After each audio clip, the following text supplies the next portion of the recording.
सभी प्रभु प्रेमियों को मेरा प्यार भरा राधे राधे। इस वीडियो में हम चर्चा करेंगे एकादशी व्रत की।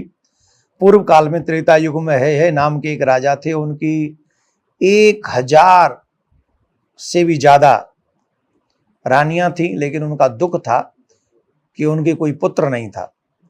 पुत्र प्राप्ति के लिए राजा ने अपनी रानियों सहित, एक रानी थी उनकी बहुत सुंदर, कमल नैनी पद्मिनी, वो रानी अपने राजा के साथ में वन में तपस्या करने गई। 10,000 वर्ष तप करने के बाद भी उनको पुत्र प्राप्ति नहीं हुई। तब माँ अनसुईया का स्मरण उन्होंने किया और माँ अनसुईया ने कहा कि अगर तुम्हें पुत्र प्राप्ति की इच्छा है तो तुमको इस सभी एकादशियों में सर्वश्रेष्ठ एकादशी जो अधिक मास में आती, तुम्हारी सारी मनोकामनाओं को पूर्ण करने वाली पद्मिनी शुक्ल पक्ष की एकादशी, इसका व्रत तुम करो। जागरण समेत इस व्रत को तुम करोगी तो तुम्हें शीघ्र ही पुत्र की प्राप्ति होगी, इसमें कोई संशय नहीं है। तो तुम्हें पुत्र प्राप्ति के लिए एकादशी का व्रत करना चाहिए। और फिर राजा रानी ने वो सुंदर व्रत किया, निराहार रहकर रात्रि में जागरण किया। इस व्रत के संपन्न होने पर विष्णु भगवान प्रसन्न हुए और उन्होंने पद्मिनी के घर में कार्त्यवीर जैसा बलवान योद्धा जन्म दिया। जो वीर था, संपन्न था, योद्धा था। जो राजाओं में सबसे बड़ा गुण तो योद्धा का होना है, तो वो था और यशवान था। तो जो भी मनुष्य इस मल मास की इस एकादशी का, जिसको हम लोग पुरुषोत्तम मास की एकादशी भी कहते हैं, कमला एकादशी भी कहते हैं, अधिक मास की एकादशी भी कहते हैं, और बहुत सुंदर सुंदर नामों से इसको जाना जाता है। भगवान विष्णु को ये एकादशी बहुत प्रिय है। अधिक मास में जो मनुष्य इस शुक्ल पक्ष की एकादशी का व्रत करता है, उस मनुष्य को मनोकामना अवश्य उनकी पूर्ण होती है, इसमें कोई संशय नहीं है। और उस मनुष्य को चाहिए कि मन क्रम वचन से ब्रह्म मुहूर्त में उठे और ब्रह्म मुहूर्त में उठकर स्नान करे, संकल्प करे, प्रिया प्रीतम का स्मरण करे, तो उसके बाद में ठाकुर जी की पूजा करे, फिर जो चाहेगा उस जागरण करे इत्यादि सत्यव्रत। ये सब आपको नियम पहले बता रखें, उन नियमों का पालन करें। एकादशी का व्रत हम लोग 27 तारीख को रखेंगे। 27 मई को ये एकादशी का व्रत होगा। 28 तारीख को इसका पारायण होगा। मथुरा में जो सूर्योदय होगा वो 5:29 पे होगा। तो व्रत पारायण का समय 5:29 से लेकर 8:15 तक रहेगा। और जहां जहां सूर्य जिस समय उत्पन्न प्रकट होंगे, उदय होंगे, वहां के हिसाब से इसका पारायण हम लोग कर सकेंगे। और पारायण होगा 28 तारीख को।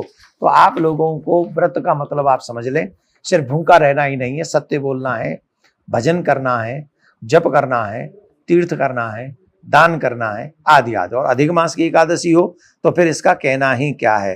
तो इस एकादशी व्रत का बहुत महत्व है, क्योंकि अधिक मास में आती है। तो 27 तारीख को हम ये व्रत रखेंगे। बेटा हो या बेटी, 2 दिन भूखा रखो। दोनों एकादशी के दिन उसे अन्न मत खाने दो। अरे महाराज, नोबेल पुरस्कार मिला है एक साइंटिस्ट को, जिसने ये शोध किया है कि जो व्यक्ति महीने में 2 दिन व्रत रखता है, फास्ट करता है, उसे कभी कैंसर नहीं हो सकता। अरे सुनो, अभी नहीं बजेंगी ताली, क्योंकि तुमने सोचा को देसी साइंटिस्ट होगा।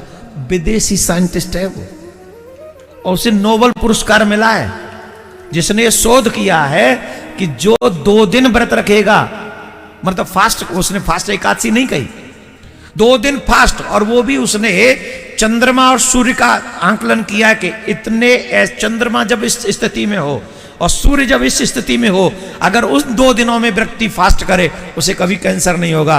और संयोग से वो दोनों दिन एकादशी के पड़ते हैं। हमारे ऋषि मुनियों का विज्ञान है ये।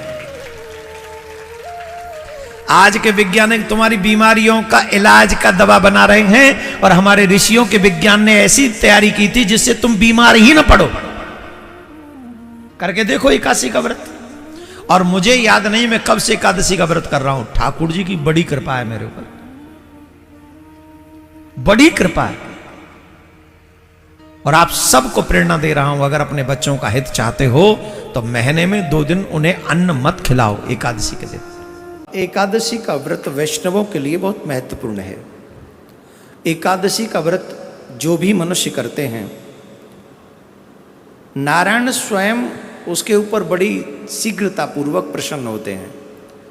एकादशी के व्रत के विषय में ये कहा जाता है कि जो मनुष्य एकादशी के व्रत साल के 11 भी व्रत अगर कर ले तो व्यक्ति कभी नरक में नहीं जाता, वो तर जाता है, वो मुक्त हो जाता है। जो भी व्यक्ति इस व्रत को करता है उसकी सारी मंगलमयी कामनाएं पूर्ण हो जाती हैं। सुहागिनों के लिए एक विशेष बात यह है, जो सुहागिन इस व्रत को करती है, ये भी एक बहुत बड़ी समस्या हमारे समाज में प्रचारित की गई कि सुहागिन स्त्रियों को व्रत नहीं करना चाहिए एकादशी का। कोई कहता है सुहागिन को तुलसी नहीं पहननी चाहिए, कोई कहता है सुहागिन को चंदन नहीं लगाना चाहिए। भगवान जाने कहाँ कहाँ से ऐसे प्रवचन हमको कोई सुनाता है। इस व्रत में कहा गया है जो भी सौभाग्यवती इस व्रत को रखती हैं उनका सौभाग्य अखंड रहता है, उसके सौभाग्य को, उसका सुहाग दीर्घकालीन समय तक चिरजीवी रहता है। इसलिए सौभाग्यवती महिला को ये व्रत अवश्य करना चाहिए।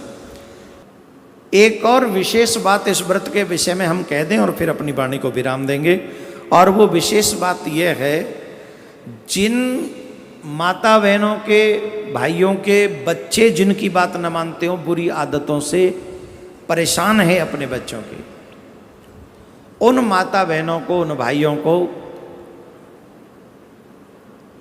कामदा एकादशी व्रत करते हुए पूजन करते समय भगवान से प्रार्थना करनी चाहिए, जो भी आपकी बच्ची की शिकायत है वो भगवान के चरणों में प्रकट करनी चाहिए।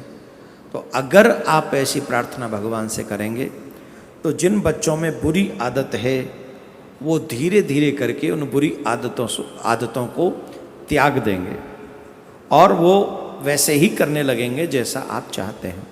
भगवान अपने इष्ट की पूजा करें, संयम रखें, झूठ न बोलें इस दिन, ध्यान रखें, झूठ न बोलें, क्रोध न करें, ब्रह्मचर्य का पालन करें। सुबह सूर्य उदय होने से पहले आप उठ जाएं, दोपहर में आप विश्राम न करें, अन्न ग्रहण न करें, चावल बिल्कुल भी ग्रहण न करें, और क्या नहीं करें, बस इतना ही कर लेना, इतने में मिल जाएगा फल एकादशी का।